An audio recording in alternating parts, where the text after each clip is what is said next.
Hi guys, c'est parti pour la review de l'épisode 5 de la saison 5 de Vikings. Alors que c'est la teuf à York, oh bah oui, on fait la fête, on festoie, tout va bien. Aethelwulf est très content, parce que j'étais assez étonnée d'ailleurs, parce que bon, à la fin on a l'impression que quand Haemond a aperçu les rats, on est en train de se dire, bah ouais, mais au final Aethelwulf est en train de se dire, bah au final il y a peut-être un piège. Non, il est en train de faire la fête, c'est génial, et tout, on a gagné, on a fait fuir les Vikings, c'est merveilleux, ou peut-être qu'ils sont morts, tout simplement. Bah non, en fait il y a quand même une personne qui est quand même pas si bête et qui ne fait pas la fête. D'ailleurs, de toute façon, je ne vois pas tellement faire la fête, hein, Haemond, ça c'est clair. Qui voit toujours les rats et qui se demande, bah oui, mais pourquoi les rats sont sortis de la cave? Comme je vous l'avais dit dans le dernier épisode, bah certainement que les rats sont remontés puisque les Vikings étaient en dessous. Effectivement, Ivar a une très bonne idée, aller dans les égouts. Ivar qui, pour la première fois, va se battre debout, ce qui n'est pas rien. Alors, n'empêche, on se dit, bon, que c'est quand même vachement bien fait puisque tout le monde va être devant lui, donc il va être protégé et ne prend aucun risque parce que sinon, il est quand même super vulnérable, l'air de rien. Truc qui m'a choqué, c'est que quand même, les Saxons voient les Vikings en train de sortir des égouts, faut quand même monter l'échelle et tout, ils sortent un par un, je veux dire, avant qu'ils sortent tous, il y a que ça se passe un petit peu quand même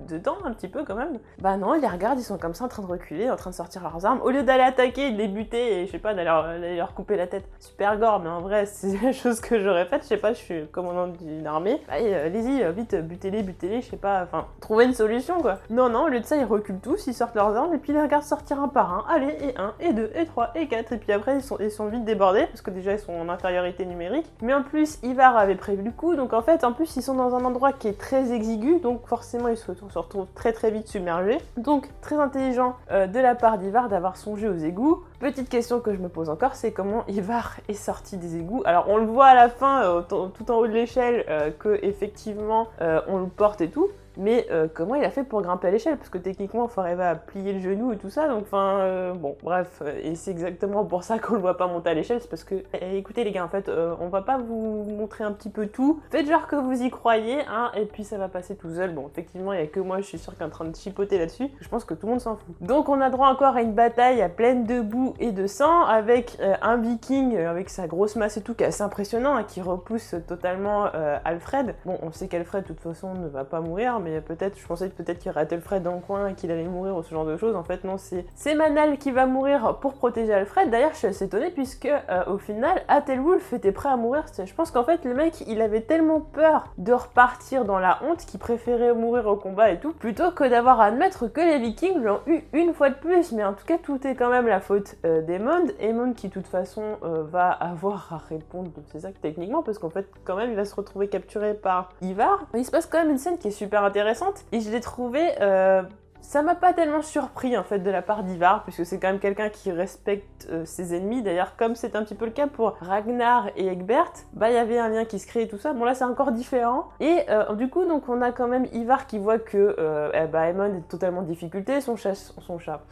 cheval se fait buter, donc il se retrouve à pied, il dit non mais arrêtez le combat, et là tout le monde l'écoute, faut voir quand même que le mec a quand même une énorme autorité, donc tout le monde va arrêter le combat, tel voilà vraiment un arrêt d'image. Haemond était totalement en difficulté, c'était difficile pour lui de s'avouer vaincu, et là Ivar qui va dire qu'il est un trop grand guerrier pour combattre à pied, bah oui attendez ça c'est pour les pecnos hein, ça de combattre à pied, mais enfin c'est pas pour ça mais peut-être pour l'image. Haemond qui se retrouve quand même face à tous les Vikings, donc techniquement on se dit mais oui mais c'est mérité en fait, toi qui voulais faire souffrir les Vikings. Juste avant, en plus, il piétine une femme viking, donc vraiment il veut la faire souffrir, il peut très bien, je sais pas, la achever avec,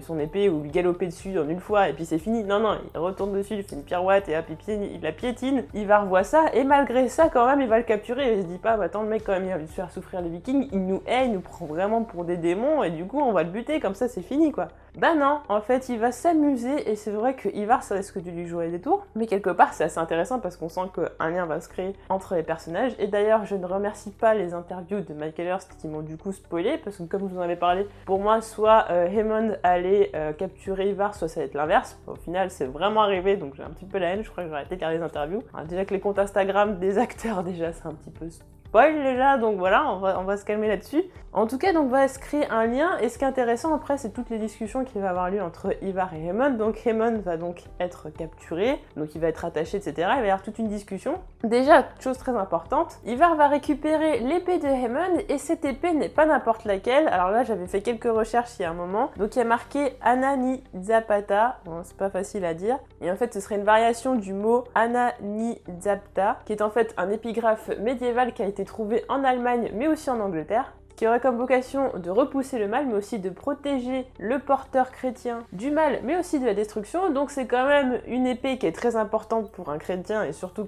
pour un évêque comme Aemond. Et c'est pour cette raison que lorsque Ivar lui prend son épée, bah il va dire en gros t'es un démon, etc. T'es un païen. Enfin voilà, en gros t'es clairement l'ennemi de Dieu. Voir que Ivar en plus s'amuse de prendre cette épée, clairement de faire souffrir Aemond. Enfin clairement ça l'amuse de tourner en ridicule sa religion. Mais au-delà de ça, derrière, ils vont quand même discuter. Enfin, en tout cas, Ivar va essayer de construire un dialogue, mais Aemond va être un petit peu récalcitrant par rapport à ça, normal, parce que pour lui c'est un païen et tout ça. Mais ce qui est intéressant, c'est leur discussion par rapport à la conception du bien et du mal. Au final, qu'est-ce que le mal? Et au final, t'as pas quand même tué des gens? Il dit bah oui, mais en fait, le mal c'est tuer des innocents. Oui, mais tu as tué des innocents. Mais non, en fait, tuer des innocents, les innocents sont des personnes qui croient en Dieu. Donc, deux points de vue différents, et effectivement, on peut se poser la question, mais au final, si Aemond est vraiment convaincu que ce qu'il dit est vrai, est-ce que finalement il est méchant s'il est vraiment convaincu que ce sont des personnes mauvaises et tout? Bon, techniquement oui, mais à l'époque, mettez-vous à sa place, vous croyez vraiment que ce sont les ennemis, que c'est le mal, etc.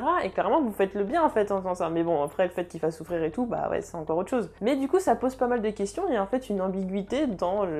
la réflexion de chacun en fait. Ivar fait comprendre que pour lui, il y a plusieurs dieux, des dieux nordiques, comme on les connaît, on a appris à les connaître à travers Vikings, ou alors on les connaît déjà par pure culture tout simplement. Aemond dit mais non, il n'y a qu'un seul dieu, c'est notre dieu à nous, et il n'y en a pas d'autre en fait, tout simplement. Il est même en train d'insinuer qu'il peut lui montrer la voie de sa religion, de vrai dieu, etc. On a l'impression que limite il voudrait le convertir, quoi. C'est assez... on se dit, bah dis donc, c'est quand même un retournement de situation, le mec qui est tellement dans le mal, qui est en train de faire ça. Peut-être que finalement, il est revenu à sa vraie vocation, c'est-à-dire convertir, c'est-à-dire amener les gens vers Dieu, tout ça. Mais c'est surtout, à la base, ceux qui s'éloignent de Dieu, les ramener vers lui, en fait. Donc là, il revient vraiment à sa vocation première, et non de faire souffrir, etc. et tout, parce que là, c'est clairement pas ce qu'il doit faire, normalement. C'est clairement pas un précepte de la religion chrétienne. Ivar va quand même dire, bah oui, mais moi j'ai vu le dieu Odin, voilà, je l'ai vu de mes propres yeux. Donc après, c'est vrai que qu'est-ce que peut dire Aemond à côté de ça? Et effectivement, je m'attendais à son argument. Oui, mais en fait, Satan peut prendre plusieurs formes et tout, donc effectivement, il envoie des démons qui peuvent prendre la forme, on a l'impression que ce sont des dieux, mais en fait, pas du tout, c'est pas le cas et tout ça. Il y a ensuite une discussion concernant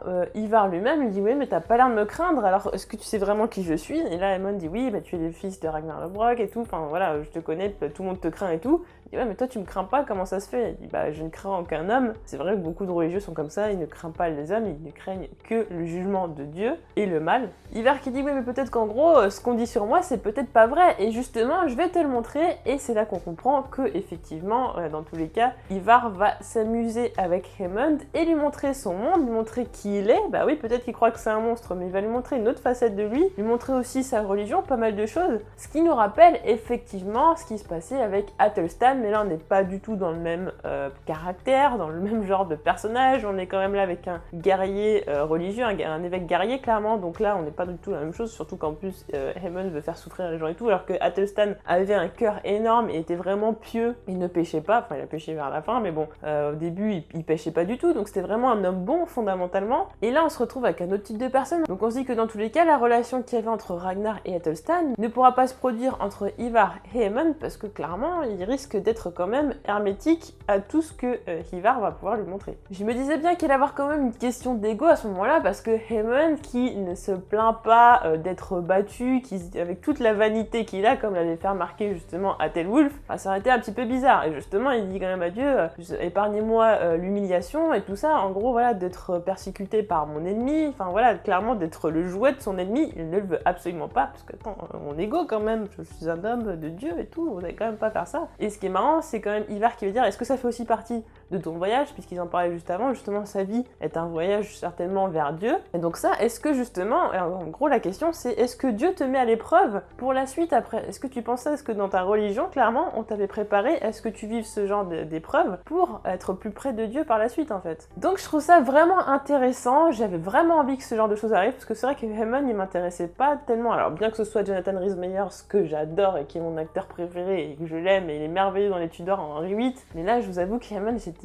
j'étais moi aussi hermétique clairement. Il y avait un truc, je sais pas, je trouvais qu'en fait c'est un acteur trop gros pour un rôle comme ça. Mais c'est vrai que le fait de le retrouver vraiment plus bactère, et à un moment donné, voilà, il est séquestré, voilà, il est sur le sol et tout, et justement à hauteur d'Ivar, c'est pour ça qu'il peut ramper et aller le voir et tout. Je trouve que c'était super intéressant. Il y a plein de choses qui sont bien faites là-dedans. Et là, le fait que Ivar essaie de remettre en question la foi d'un homme qui est clairement extrême hein, dans sa foi, il est totalement extrême. C'est pas comme Athelstan qui va finir par la remettre en question et se dire mais finalement, est-ce qu'ils n'ont pas raison et tout, est-ce que finalement Dieu m'a pas abandonné ou ce genre de choses. Pour l'instant, Aemon il lâche pas, mais on a toujours une petite porte ouverte de dire mais finalement, est-ce qu'en voyant des choses et tout, en découvrant une autre civilisation, en découvrant un autre mode de vie, est-ce qu'il peut pas se remettre en question comme Athelstan l'a fait? Honnêtement, j'y crois peu, mais il y a quand même un énorme changement de caractère à partir du moment où il s'est senti condamné et à la merci d'Ivar. Et le fait qu'Ivar joue avec lui, je trouve que ça donne vraiment beaucoup d'intérêt à ce personnage qui est Aemon, et je trouve que ça va être super intéressant par la suite. Bjorn et Halfdan arrivent donc voir l'émir, donc là encore une nouvelle civilisation, de nouveaux décors, de nouvelles choses, un nouveau continent, carrément on arrive en Afrique, c'est quand même assez extraordinaire pour un viking, sauf que l'émir a déjà vu des vikings, puisqu'il a déjà vu des vikings venant de Kiev. Là il y a quand même un parallèle avec ce qui se passe pour Ivar et Aemon, c'est-à-dire que l'émir va parler de sa religion, Bjorn va parler de la sienne, nous, notre mère c'est la mer, hein, clairement, et notre père c'est Odin, d'ailleurs c'est tous nos pères, enfin voilà, c'est assez intéressant de voir comment ils comparent leur religion, et c'est étonnant parce que justement on voit que tous les deux tolèrent qu'ils aient une religion différente, ce qui à cette époque-là, autant c'est vrai que quand on voit Aemon et tout, on se dit dis non, en fait normalement ils sont tous réfractaires à la religion de l'autre, ils disent non ça n'existe pas, etc. Et là pour le coup il y a une sorte de respect, où au moins ils tolèrent le fait qu'ils aient une foi différente, je trouve ça super intéressant. En tout cas l'émir parle leur langue et tout, donc ce qui fait, on dit non, le mec quand même il s'intéresse quand même à d'autres cultures et tout, sauf que le problème c'est que ce mec, il a le cerveau totalement, dévoré par Cassia qui effectivement a énormément de pouvoir. Cassia couche donc avec l'émir, effectivement, c'était pas censé être une nonne, elle était pas censée être un peu religieuse et tout, au final on s'en fout, je crois qu'on a passé sur ce sujet totalement. Au final c'est quand même une croqueuse d'homme, on a l'impression qu'elle avait une relation avec Euphémius, finalement elle a une relation avec Ziadatala, donc elle a une relation avec tout le monde et a du pouvoir sur tout le monde. Donc on se dit mais qu'est-ce que c'est que cette femme? Est-ce que c'est juste sa beauté, son aura qui fait qu'elle a autant de pouvoir comme ça, ou si c'est sa dimension religieuse, mais finalement si elle se donne à un homme, finalement il y a plus ce côté vertu, tout ça, donc finalement elle est un peu moins intéressante, un peu moins fascinante, je sais pas, en tout cas c'est assez bizarre. Il y a une scène très, très drôle, enfin ce qui vient après c'est assez drôle, c'est quand même le moment où donc on a Cynric qui arrive et qui dit cette femme c'est pour toi, cette femme c'est pour toi, donc on se dit que c'est l'émir qui a choisi, mais quand on s'aperçoit que Halfdan a une femme-homme, je sais pas comment on disait à l'époque, là du coup on se dit mais en fait pourquoi il lui a choisi, ce qu'il a vu, je sais pas, ce qu'il a vu transpirer quelque chose chez lui, je sais pas, il avait peut-être ressenti que c'était un homme qui préférait les hommes ou les hommes-femmes, je sais pas, il a dû ressentir quelque chose, je me suis dit c'est assez bizarre, et je trouve que là vraiment Bjorn est hilarant quand il fait mais à un moment il fait semblant de pas comprendre, qu'est-ce que tu veux dire Halfdan par là, j'ai pas bien compris là, qu'est-ce que tu veux dire, est-ce que j'ai mal entendu ou est-ce que je sais pas, Halfdan lui dit, et puis Bjorn qui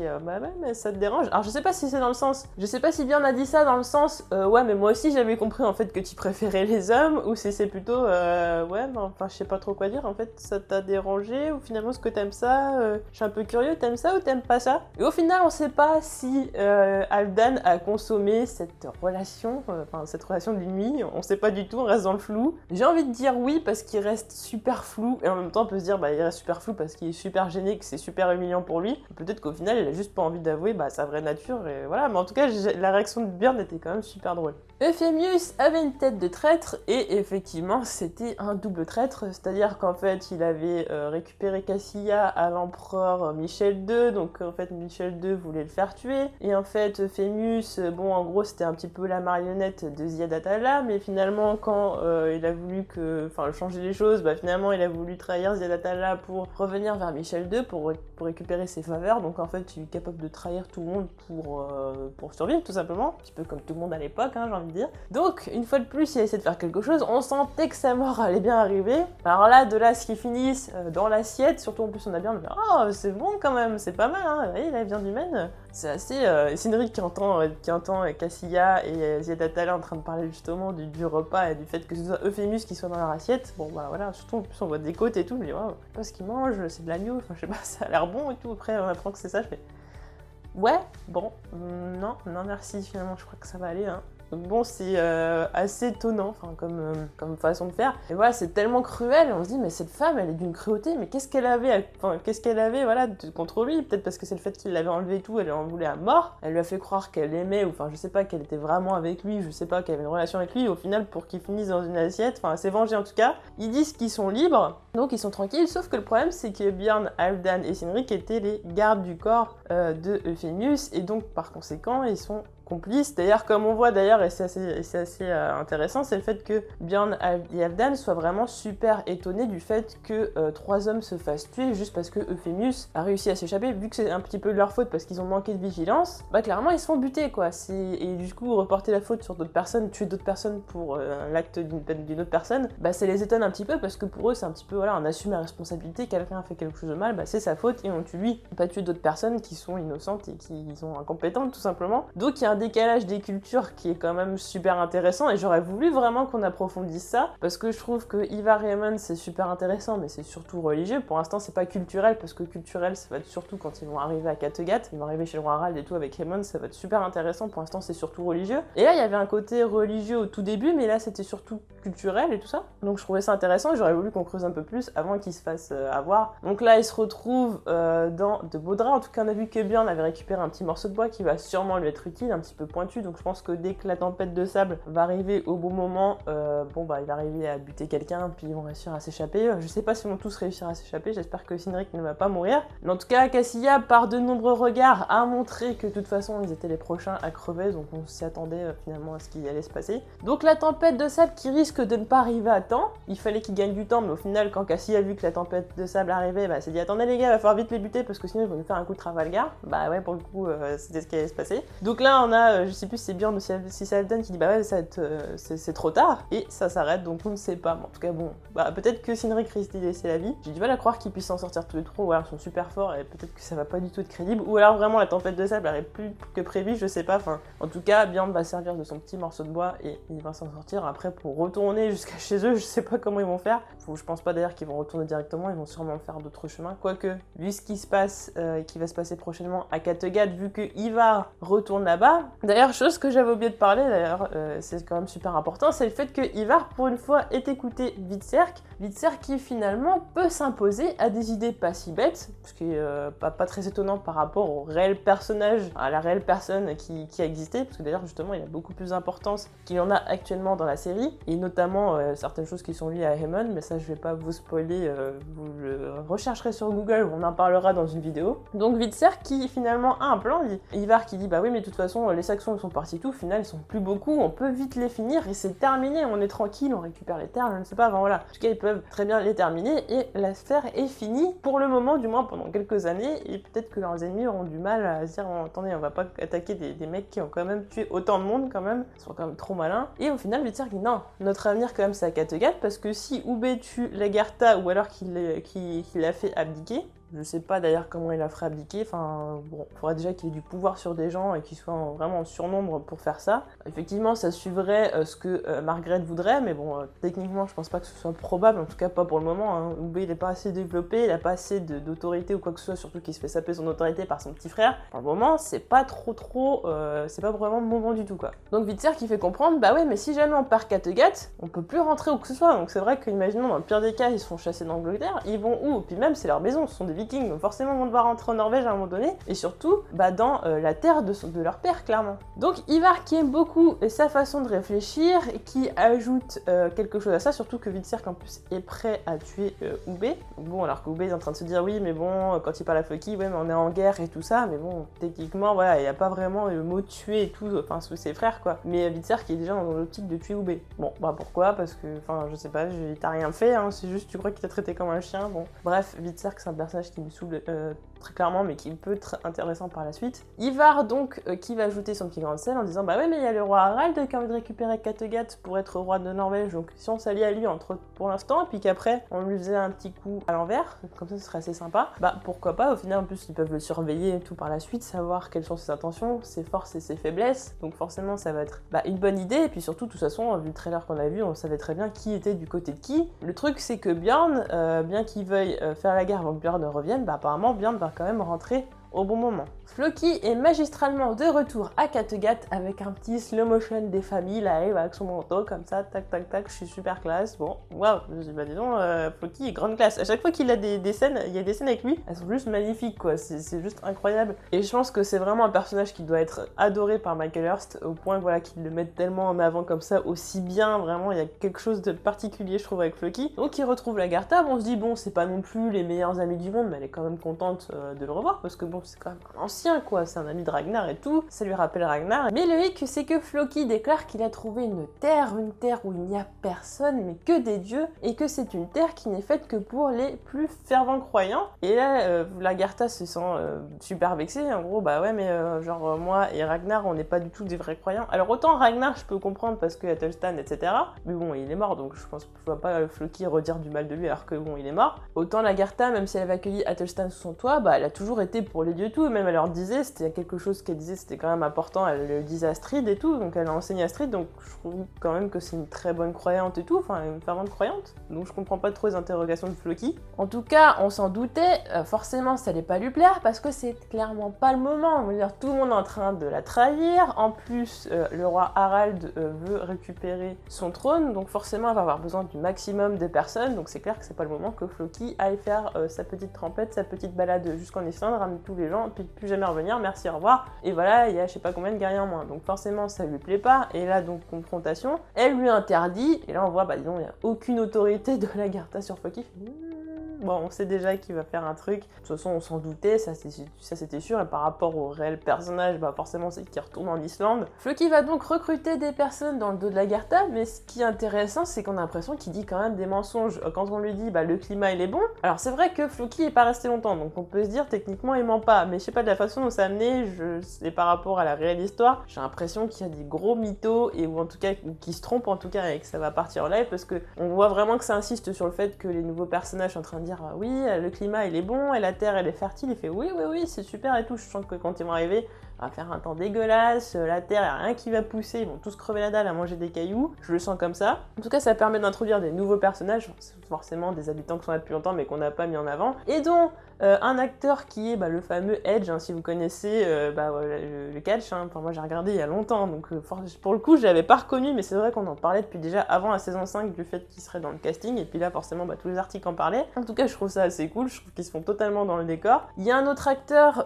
c'est assez intéressant parce que du coup il jouait, alors je sais pas son nom, qui jouait l'un des meilleurs amis de Henry VIII dans les Tudors, donc je trouve ça cool, sachant qu'il y a Jonathan Rhys-Meyers qui joue aussi dans cette saison, donc je trouve le clin d'œil pour ceux qui ont vu les Tudors est assez sympa. Bon quand même ces habitants sont pas si bêtes parce qu'ils disent mais comment ça se fait que personne la trouve avant, comme je l'ai dit dans la vraie histoire, en fait Floki ça n'a été que le 3e viking à trouver cette terre, dit oui mais Dieu l'a préservé de tout le monde pour les vrais croyants, pour nous. Le mec c'est un gourou, il est devenu clairement un gourou, c'est ça qui en fait il est tellement croyant et tout, il a vu tellement des choses extraordinaires, et il y a quelque part je me dis est-ce que vraiment en fait il a envie de partager cette terre avec d'autres personnes parce qu'il dit ouais j'étais chanceux et c'est égoïste de la garder pour moi, ou en fait au contraire est-ce qu'il a un comportement totalement égoïste et il veut juste des gens qui puissent cultiver tout pour pas qu'ils vivent seuls en fait, juste avoir de la compagnie et est prêt à raconter monts et merveilles. Alors peut-être que c'est pas la vérité, qu'il a vécu très longtemps là-bas et tout et qu'il sait que les choses sont pas idylliques, qu'il est en train de dire n'importe quoi juste pour que des gens soient là-bas, puissent cultiver et tout, créer une civilisation dans cet endroit qui pour lui est paradisiaque et voilà c'est vraiment, comme il dit, un endroit qui est préservé par les dieux et tout ça. Donc on peut se poser la question des réelles motivations de Floki et le fait qu'ils disent oui vous êtes les élus des dieux etc, enfin ça en rajoute tellement, et le moment où Ube est en train de demander à Floki mais en fait est-ce que c'est vraiment la terre des dieux que tu as découvert ou est-ce que tu nous mens en fait? Il dit mais j'ai pas de raison de te mentir, et la façon dont il le dit, tu te dis il est en train de m'entourlouper le mec quand même, il rigole, il fait mais de toute façon t'es fou, donc on sait jamais avec toi, tu nous dis c'est blanc en fait c'est noir en fait c'est blanc, on sait pas du tout avec toi, et ce qui peut vouloir dire qu'en fait ouais clairement il est en train de se moquer de tout le monde et qu'il ne fait que ce qu'il veut, il est en train d'entourlouper tout le monde pour qu'ils aillent en Islande, cultiver ses terres et voilà mener sa petite civilisation comme lui il avait décidé que ça se passerait, peut-être pour être un chef d'une nouvelle civilisation, je ne sais pas, avoir son nouveau royaume, peut-être. On peut s'attendre un peu à tout. Dans le lot de ces futurs voyageurs, il y a quand même Guthrum qui est le fils de Thorvid, donc donc Torvi va l'interdire de suivre Floki, enfin l'interdire tant qu'elle peut, hein. C'est comme Lagarta, hein. On dirait que l'autorité c'est pas trop ça hein, dans cet épisode. Torvi est au courant donc que finalement Floki derrière le dos de Lagarta a quand même recruté des gens et tout. On se dit pourquoi elle va pas prévenir Lagarta tout de suite, dans combien de temps elle va le savoir. Sachant qu'en plus Floki a dit qu'elle allait se passer 9 jours avant qu'il parte, donc en 9 jours Floki aura construit des bateaux. Alors je veux bien que ce soit le constructeur des bateaux, d'ailleurs maintenant il dit je suis bien plus que ça, limite c'est le messager des dieux et tout, c'est l'envoyé des dieux, enfin c'est un truc, voilà, c'est clairement il s'est pris pour je ne sais quoi. Mais ce qui est étonnant c'est qu'en 9 jours faire des bateaux, bon, autant de bateaux en 9 jours, je suis dubitatif, surtout tout seul. Donc c'est quand même super contradictoire parce qu'on dit bah finalement quand même Torvi elle va le dire à Lagarta, donc ça veut dire qu'elle va être au courant que les autres veulent partir, donc elle va les empêcher. Enfin forcément il va y avoir quelque chose entre, enfin au bout d'un moment elle va être au courant, donc elle va confronter Floki à tout ça, mais techniquement je pense quand même que dans tous les cas Floki va aller en Islande, hein, d'après les trailers qu'on a vus, bah de toute façon c'est ce qui va se passer. Donc bon, ça fait encore une trahison de plus pour Lagarta, bon ça commence à faire quand même beaucoup, et donc là Floki qui est censé être son vieil ami, même si c'est pas vraiment son ami personnel à elle, bon clairement ils étaient quand même amis, ils étaient pas en froid quoi que ce soit, donc ça fait quand même beaucoup de trahison. Bon, est-ce que ça va pas diminuer le personnage de Lagarta? Est-ce qu'elle va pas commencer à se remettre tellement en question qu'elle aura plus d'autorité sur qui que ce soit et qu'elle saura même plus comment gouverner et donc la mettre en position de faiblesse? Je pense qu'il y a vraiment que le retour de Bjorn qui peut vraiment améliorer les choses, parce que bon, on sait jamais où ce qu'il peut vouloir faire. Je pense qu'il va pas trahir Lagarta, en tout cas pas tout de suite, mais bon, je pense qu'il y a vraiment que le retour de Bjorn qui va faire en sorte qu'elle puisse reprendre son pouvoir, il va la soutenir, il va être là vraiment pour la protéger, donc les choses ne seront pas tout le temps comme ça, heureusement, parce que sinon ça risque d'être très chiant. Voilà pour ma review sur l'épisode 5 de la saison 5 de Vikings. N'hésitez pas à me dire en commentaire ce que vous avez pensé de cet épisode, vos théories pour les prochains, et je vous souhaite un très joyeux Noël, un bon réveillon, et on se retrouve très vite pour d'autres vidéos. Salut!